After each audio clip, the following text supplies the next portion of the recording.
there is a lot to discuss about the U.S.-Ukraine relations and the, U.S. support to Ukraine, and as well the U.S.-Russian relations, which are very much connected.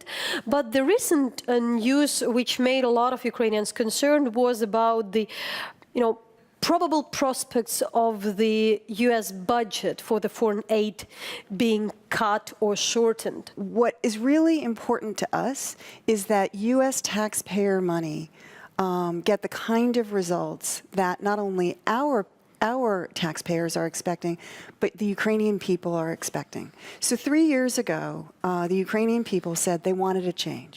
They wanted health care that was patient-centric. They wanted dignity, that everybody be treated in the same way, that there would not be corruption. There were a number of very specific desires that the Ukrainian people had. And so working with your government, working with your civil society, we have we've created a number of programs. And what's really important to us is that those programs show results. What are those results? Because, sometimes you speak about with the analysts and would say, there is some kind of the frustration with Ukraine, there is much disappointment, and those funds are not that efficient. I'm not speaking about misuse of the funds. We know very well how tracked are the money. But in particularly, a lot of Ukrainians would be disappointed with the results of the some of the Ukrainian government institutions. Mm-hmm. Well, I think, as we were talking about before, real transformation takes time, and it's only 3 years in. But looking at some of the anti-corruption reforms that have been instituted here, I think our assistance programs have been very helpful with many of them. So the Pro-Zorro procurement system that was established. We helped establish that. The three the new independent anti-corruption institutions, NABU, SAPO, and the Agency Against the Prevention of Corruption, we helped with the formation of that. We helped in terms of hiring people, getting them vetted, making sure that they're clean, and also in terms of training. And we continue to provide support to those organizations. And then where are the, being honest, we're journalists here to ask the questions. We are worried and our audience is worried. We knew previously also since U.S. is providing funds, particularly for the, there were always talks, for instance, for general prosecutor office reform, because it's extremely important. The reform of the system of the justice was probably the most critical. So how would you see this? The justice sector reforms? Yeah.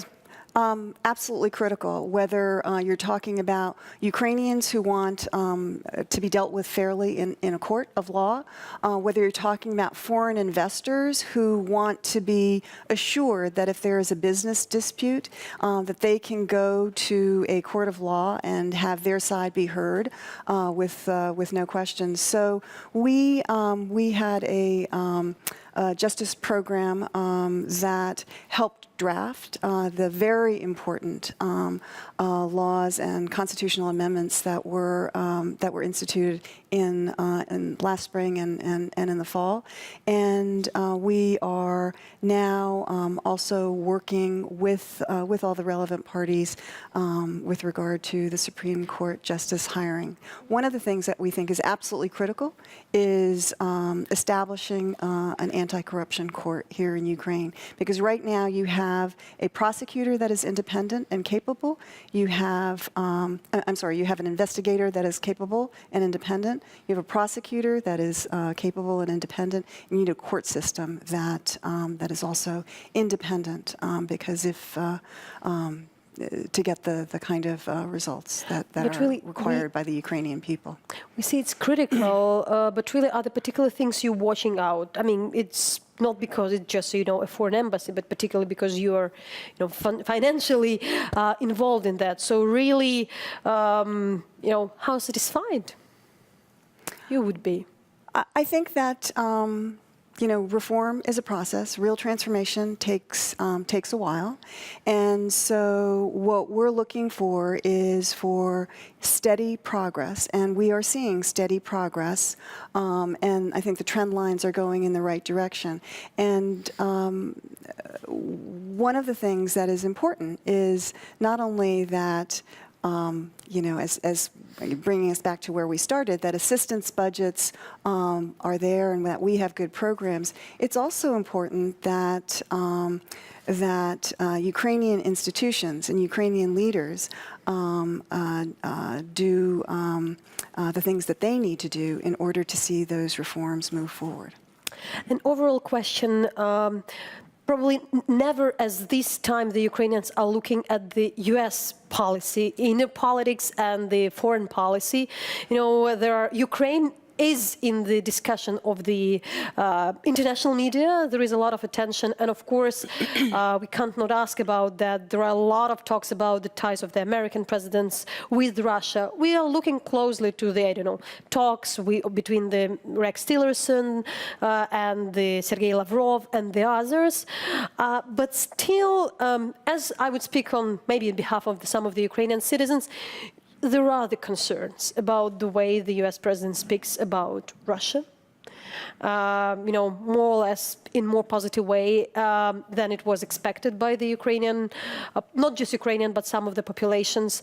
So really what you would say on that? We really know the statements of the State Department, but since you are an ambassador, obviously every Ukrainian would ask about that. Yeah, I am very optimistic about the direction that Ukrainian-American relations are going. I think that, you know, if you look at the strong support that Ukraine has traditionally had, but continues to enjoy on the Hill, and in this administration, I think we have, you know, the foundation for very positive development.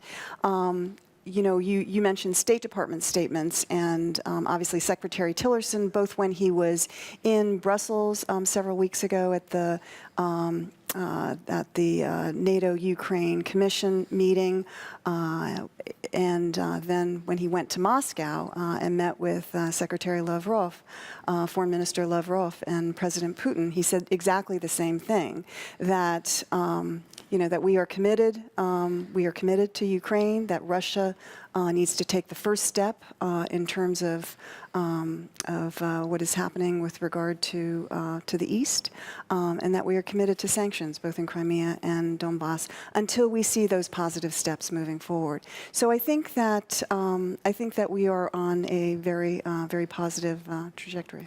How would you explain this kind of a totally different discourse you would have everywhere on the concerns of the president himself, you know, involvement in Ukraine, in relations with Russia? You know, I think that... Because there are doubts. Previously, there were never doubts, more or less, and now they are.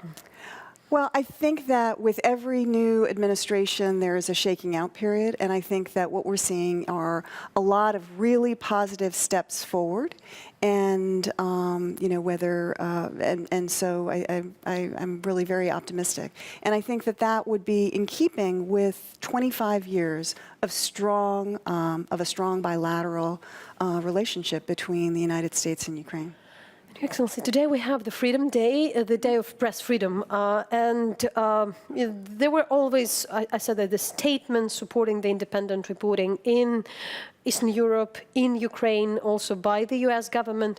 Yet, I mean, we're also closely following the U.S. media environment, and there are a lot of talks with the tension of the, you know, current administration with the U.S. media. So, in that regards, kind of very hard to understand how the relevance of how the issue of the independent medium would be, I don't know, strongly supported and addressed by the particularly, you know, current administration. Well, I think that, first of all, let me congratulate you with World Press Freedom Day. I think it's a really important day that, every May 2nd, we take a moment to remember the important job that journalists all over the world do. You're doing it here at Hromadske. Others are doing it in equally difficult or dangerous situations, and we need to honor that work, because I think it is absolutely critical in a democracy that the citizens of a country get unbiased information. We are all entitled to our opinions, but we don't get our own facts. And it's important that journalists be able to go out, talk to people, report on the facts, and provide citizens with the information so that citizens can make their own well-informed decisions about what kind of a healthcare system they want, or about who they want to vote for president, what they think about various things. And that is the absolutely critical function that journalists and journalism provides in any country. And so we want to honor that.